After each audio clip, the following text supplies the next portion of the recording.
Hello and welcome to a brand new series where I discuss what's bad about a game that I don't like. This is partly serious criticism and partly entertainment, so try not to take it too seriously yourself. I'm going to start with the controversial choices. For many, this was the game of the year for 2019. But here goes. In today's video, I'll be looking at 6 things that are bad about Death Stranding. Launched to great fanfare after a series of confusing trailers and a lovesick Andrew House making puppy dog eyes at Hideo Kojima, Death Stranding is a game where Norman Reedus is a delivery man in a post-apocalyptic world.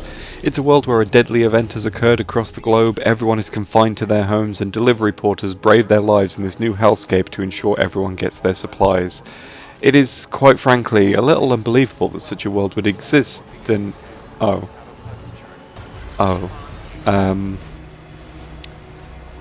Yeah.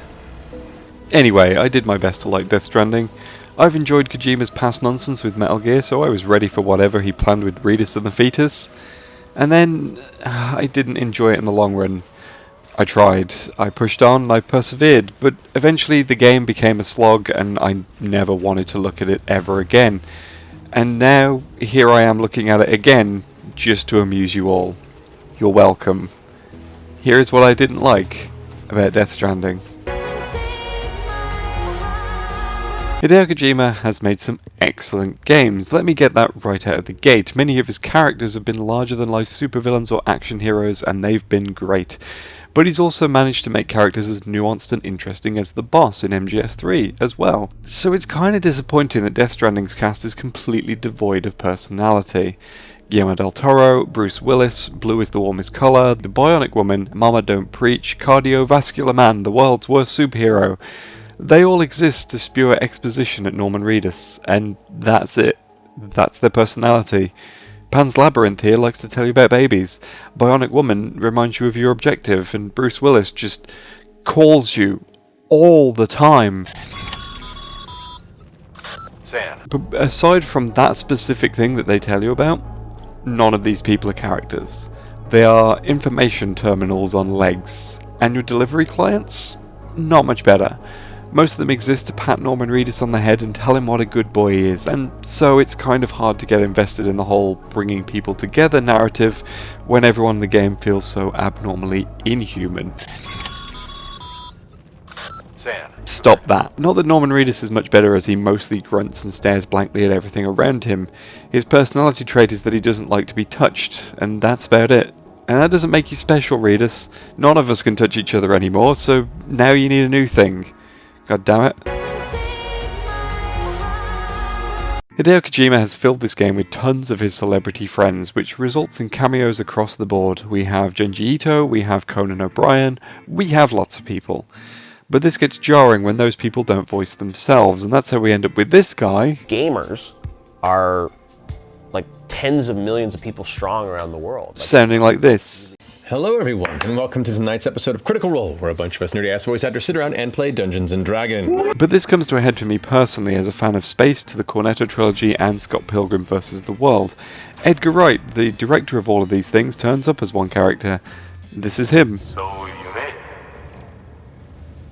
Wow. I bet your body's aching after carrying all that. The problem is, in real life, he actually sounds like this. Hello, I'm Edgar Wright, and I am in the Criterion Closet. So it was especially jarring to hear this because of how much of an Edgar Wright fan I am, and this is just one of those things that constantly takes me out of the game. It's really the main problem of having celebrity appearances in the first place. It would have been better if Kojima had focused on actual characters instead of getting people that he knew just to be in the game.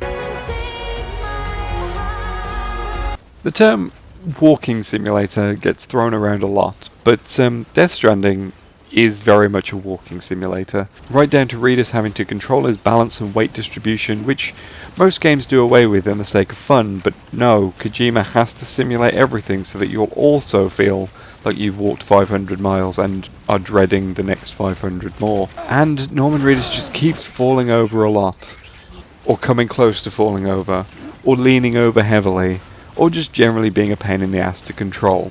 Speaking of which, weight distribution isn't the only thing you have to manage in Death Stranding. There's a stamina meter with a separate stamina meter built into it. There are weight limits, there's cargo degradation, there's material crafting, there's battery management, there's a baby that occasionally needs to be rocked gently to sleep. And I'll be honest, the baby is a symbol for what all this means for me. As someone who has zero paternal instincts whatsoever, playing Death Stranding feels like someone has handed me their baby and then run down the street out of view. I don't know what to do with this baby. I don't know why his shoes fall apart so fast. I don't know why he's so tired. I don't know why I can't make this baby carry an entire house. All of this is dull tedium at best and frustrating at worst, but then you stack this on top of the world itself. A big, vast landscape of mountainous terrain and despair that features no interesting sights, no sudden surprises, and every town you visit is the same copied and pasted bunker of misery, populated by a single hologram who tells you how nice you are for doing a job no one else wants to do. Oh, there's vehicles, and they're cool, but it's a shame I can't drive them anywhere the game wants me to actually go. Thanks, guys. It's a game where every aspect clashes with every other aspect, and sometimes those aspects have an ongoing chain reaction with each other until eventually you just explode and turn the game off. Sam, you I swear to God. So part of the central narrative in Death Stranding is that the titular event has happened, and now the line between the living and the dead is much more porous than usual. And creatures are bleeding into our world known as beached things, or BTs, that are ghosts with umbilical cords connected to a man with a hand for a head. And they're made of antimatter or something, so if a living being touches one, it causes a nuclear explosion, and look, I don't know, I didn't write this. Anyway, the first time you encounter BTs, it's a tense atmospheric experience that had me on the edge of my seat. The 50th time I encountered BTs, I just wanted to wave a vacuum cleaner over the area, Luigi's Mansion style, just to get rid of the annoying bastards. Because ultimately they become just yet another annoying thing to juggle in the endless cavalcade of annoying things to juggle. I just want to make sure Conan O'Brien gets his custom underwear. I don't need this hassle, guys.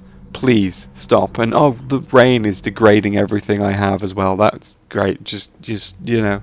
So I've got to do it quickly so things don't degrade, but I've got to do it slowly or else I cause a void out, or whatever the hell it's called. Honestly, trying to wiggle around these guys makes me think that the people behind this game have never made a stealth game before, and... wait a minute. There's no excuse. Your main objective in Death Stranding is to get to the west coast of the US by walking painfully slowly from the east coast so you can meet the Bionic Woman and invent the internet. And if I go to the city in the mountains, then it's my last destination before the final stretch.